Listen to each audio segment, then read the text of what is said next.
Let's take a trip back in time. The date, 1986. The place, Berlin, Germany. Because of strife between the Allied powers, Germany had been divided by the Iron Curtain. A wall had been erected for many years between separating East and West Berlin. This caused for conflicting ideologies to exist side by side. West Berlin was open to the idea of East Berlin uniting despite their differences. However, East Berlin was opposed to the idea of any different ideas being brought over to the territory, and especially to losing any of their people. Now, let's come back to present day, this time in America. Today in America, there seems to be an iron curtain in place within the scientific community. This curtain was put up to separate evolution from opposing ideas, such as intelligent design. Although no people are being killed for trying to promote or examine intelligent design, evolutionists are no different than East Berlin in the fact that they are opposed to different ideas being examined in the field, in laboratories, and most importantly, in the classrooms. Today, I would like to bring down this wall and allow, not mandate, intelligent design to be taught in the classroom and studied in the field. There are 3 reasons that intelligent design should be taught in the classroom. The first being that since neither have been proven to be definitively right or definitively wrong, both evolution and intelligent design are practical discussion topics for the beginning of life. Second, many educators and scientists alike are being blacklisted because they dare challenge the theory of Darwin and look towards intelligent design as another option. And thirdly, people have the right to hear both sides of an issue before they make their own decision. Before concluding, I will also take a look at the opposing side's arguments and hopefully bring a reality that there is no harm in allowing intelligent design to be taught in the classroom or studied in the field.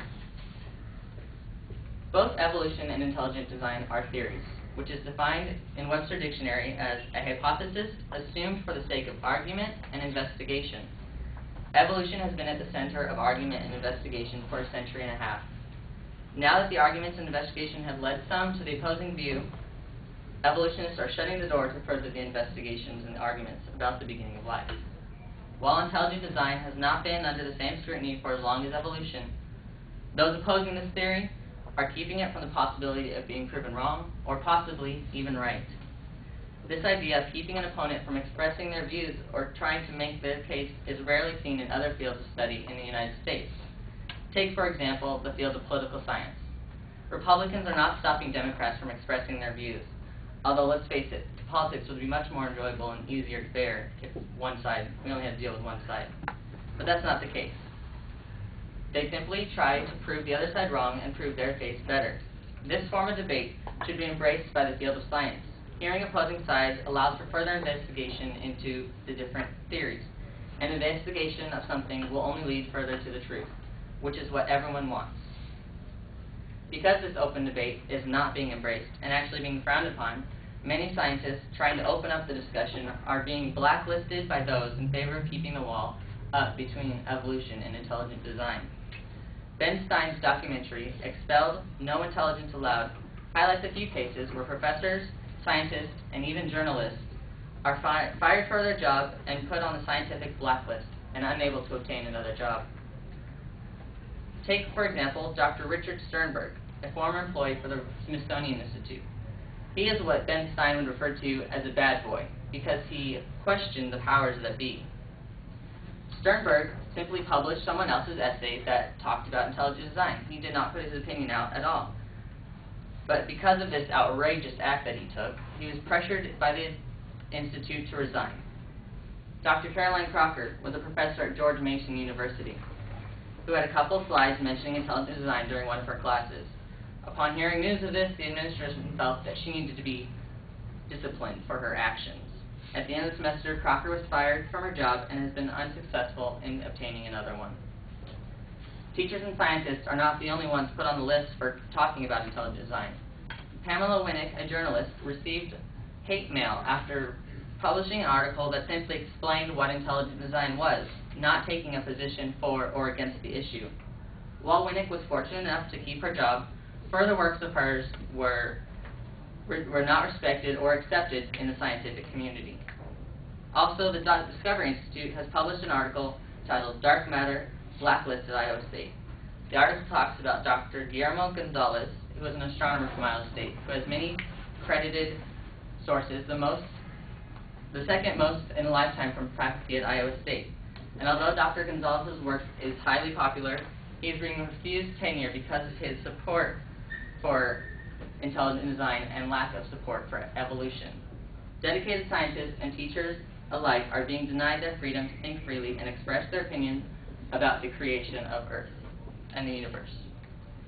With respected scientists being shunned and penalized for these different beliefs, the possibility for a person to decide for themselves how the universe came to be is unbalanced because both issues are not being presented, which results in biased information. As the website mindtools.com suggests, it is important to weigh the pros and cons of techniques used for centuries. For a student to make their own personal decision on how they believe the life came to be, they need to hear both sides of the argument. Evolution, the pros and the cons, and also opposing arguments like intelligent design, the pros and the cons. By presenting both viewpoints, only then can a person make a decision on which is correct, and only then can humanity learn the truth about the beginning of life.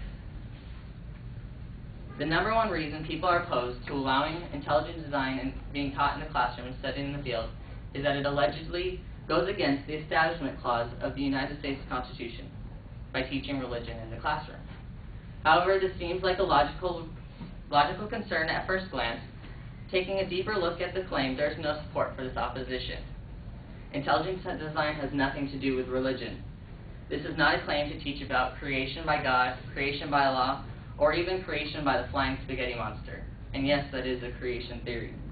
It is simply teaching the flaws of evolution and presenting the idea that the universe was created by some more intelligent being. The second argument the opposing side has is that teachers will be forced to teach something they do not believe. Allowing, not mandating, intelligent design to be taught in the classroom is not forcing anyone to teach the theory. If intelligent design is allowed to be taught and no teacher in the country chooses to teach it, then that was the choice they made. However, teachers should not be punished for presenting both sides of the argument on evolution and pointing out the opposing views of evolution. Right now, that choice is not available, and people are being denied this freedom. In conclusion, I would like to make a plea to all in the scientific community and to the people in general. To the people, I ask that academic freedom to think differently, freedom to ask questions, freedoms like these become acceptable, and those exercising these freedoms not be shunned or looked down upon for it. I ask the scientific community and leaders, come here to this gate.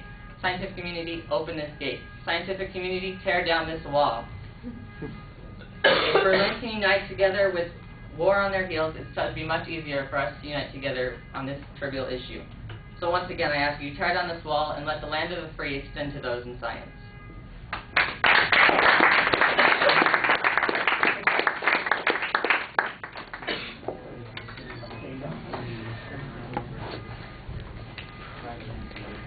All right, Martin, what did you think? I thought it was a really good speech, actually. I really like your opening and that connection you made with the Berlin Wall at the beginning and at the end. I really like that. I thought your sources were really good for the most part. Your Benstein example was good. I think I would have liked to hear more about why it's such a big problem first before we got into like the results of the problem. You know, I think that was one of the flaws. But overall, I thought it was a really good speech. All right.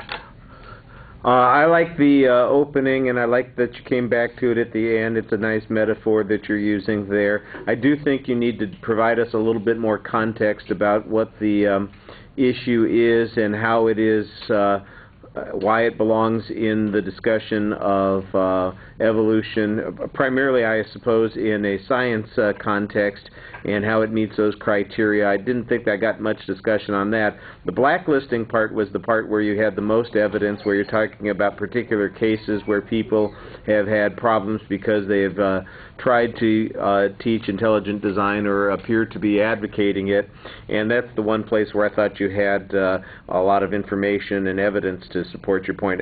Prior to that, it seemed like there were an awful lot of assertions. There's good variety in your voice, very solid eye contact, maybe a little bit of nervous foot movement. All right, I'm going to stop there.